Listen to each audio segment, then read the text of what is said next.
If you're looking for something different for breakfast and you have a sweet potato, why not try and make some sweet potato rosti?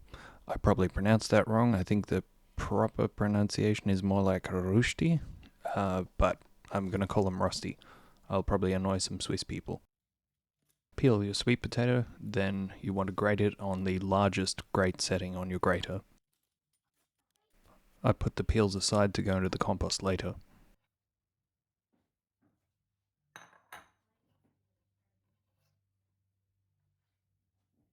You then want to grate your sweet potato, start slow, and then increase to superhuman speed.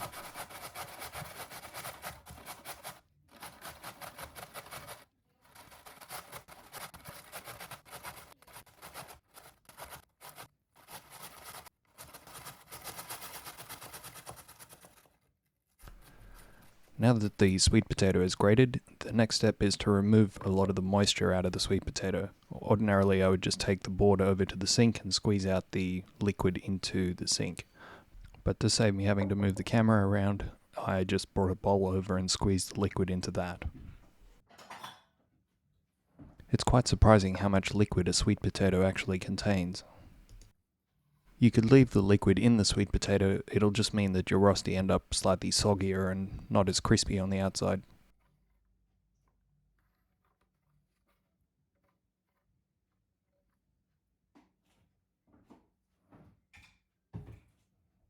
Grab a clump of the grated sweet potato that'll fit comfortably between your two hands and give it a really good squeeze.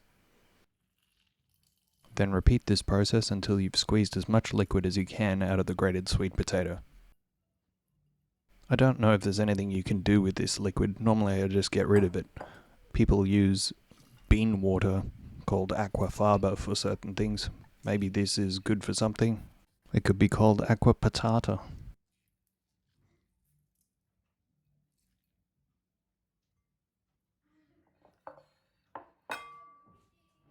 Now that the liquid has been squeezed out of the sweet potato, go and grab a couple of eggs. Let's move the aqua patata out of the way.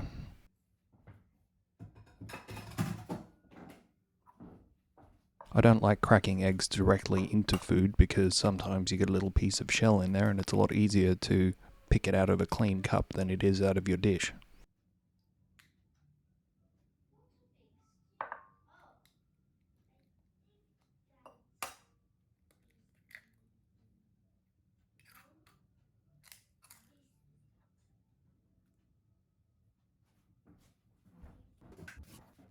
Next you need to go and get some seasonings, and for this we're going to use garlic salt and cumin powder.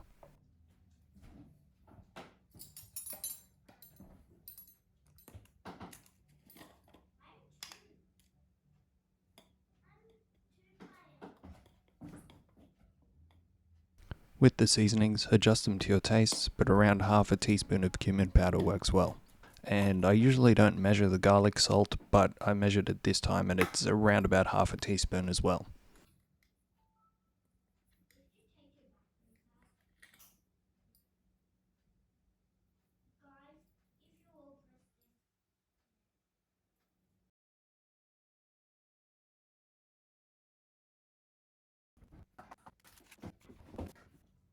This next step isn't entirely necessary, you can make it without it, but I like to add around 1 tablespoon of plain flour to the mixture. I just find that it helps to bind everything and I think improves the crispiness of the outside when they're cooked. Mix everything together with a spoon until all the ingredients are well combined.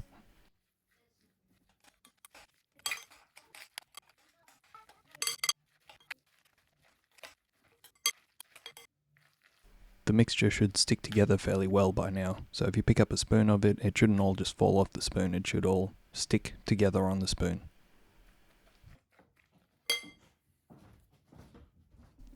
Preheat a non-stick frying pan to medium heat, and if you want to speed things up, do 2 at once. Cover it with a good amount of olive oil. Be generous here because if you don't put enough, it just ends up not as good. Give the mixture another quick stir because it does have a tendency to settle any liquid down to the bottom. So mix it all through again and then grab a good sized spoon put it into the boiling oil, and press it out into a little patty sort of a thing, fairly thin. Press it down into the middle to widen the patty, and if it breaks apart in any bits, sort of push the edges together so that it all sticks into a uniform shape. You should be able to fit 4 rostis? Rosti? I'm not sure what the plural is, but you should be able to fit 4 of them into a single pan. So if you've got 2 pans going, you should be able to cook 8 at once. The original potato rosti came from Switzerland, so if there are any Swiss people watching, please let me know the proper way to pronounce this word and what the plural is as well. Is it 1 rosti, many rosti, or is it 1 rosti, many rosties?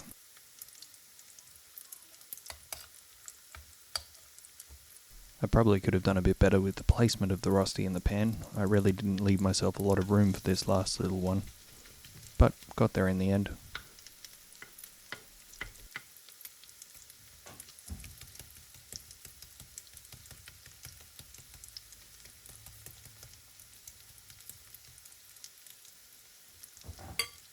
A sweet potato the size of the one that I used will make around 12 sweet potato rosti.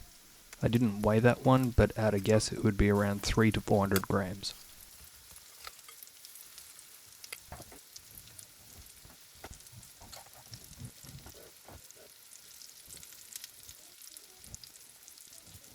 When you see the loose little grated bits at the edges of the rosti starting to turn brown, give them a flip over.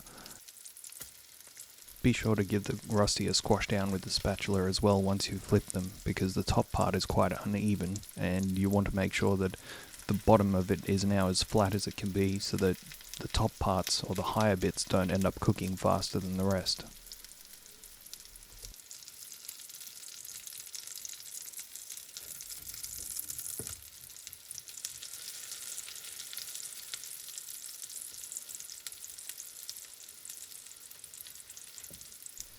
You'll need to flip them around 4 or so times during the cook. Do it fairly regularly so that you keep an eye on it. You don't want them to blacken on the bottom. The sugars in the sweet potato mean that if you have the heat up too high or leave them on one spot for too long, they do tend to blacken pretty quickly.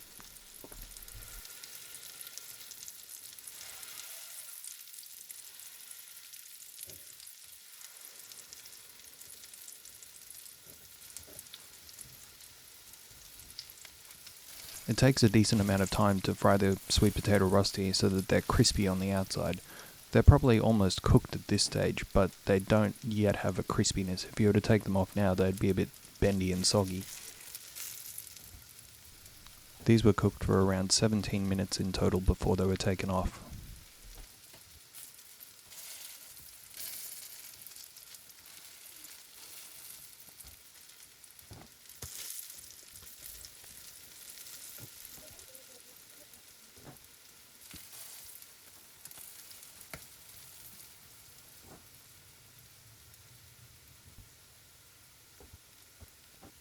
Once the first 2 batches of rosti are done, I take one of the pans off and use that hot plate to get water boiling for the poached eggs. That way I can have the eggs cooking while the last batch of rostis are going.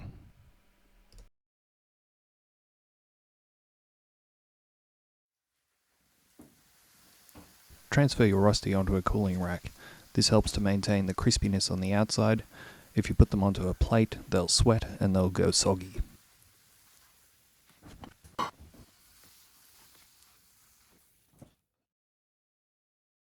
Look at all that crispy, rusty, golden goodness. Your water should be just boiling, not boiling heavily. To your boiling water, you want to add some white vinegar, roughly 50 ml for each litre of water. The acidity of the vinegar helps to set the egg white faster and makes them hold their shape better. Crack your egg into a cup, then stir the boiling water carefully with the spoon to create a vortex in the center, and then slowly lower the egg directly into the center of the vortex so that it's moving, doesn't stick to the bottom, and the white is all kept around the yolk. Repeat this process with the remaining eggs. We did 5 eggs here in total because I wanted 2 and my wife and 2 kids wanted 1 each. It's a bit trickier after the first egg, but you use the spoon to create the vortex and push the eggs out towards the edges so that you can drop the new egg into the middle of the vortex. Also, be very careful with the spoon when you're stirring to not slice through one of the barely set eggs.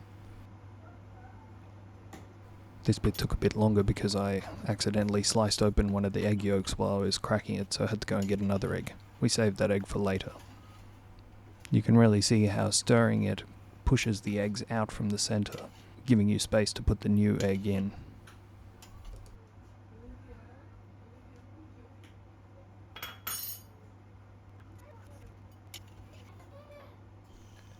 And in goes the final egg.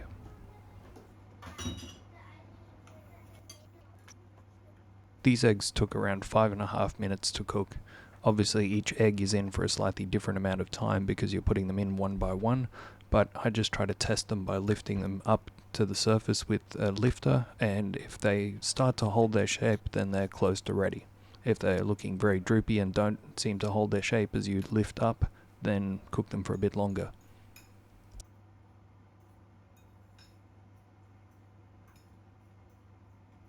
This egg is just about ready.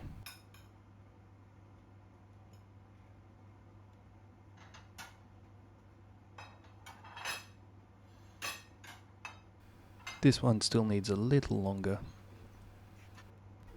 I like to use a clean tea towel which I've folded over twice and hold that in the palm of one hand and then take out the egg and put that onto the tea towel.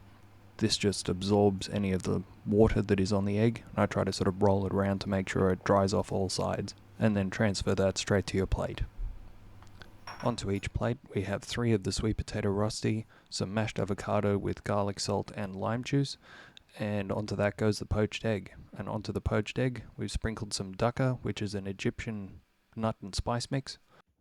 And if you've done everything right, when you cut open your egg it should look like this, and you should have a very tasty breakfast.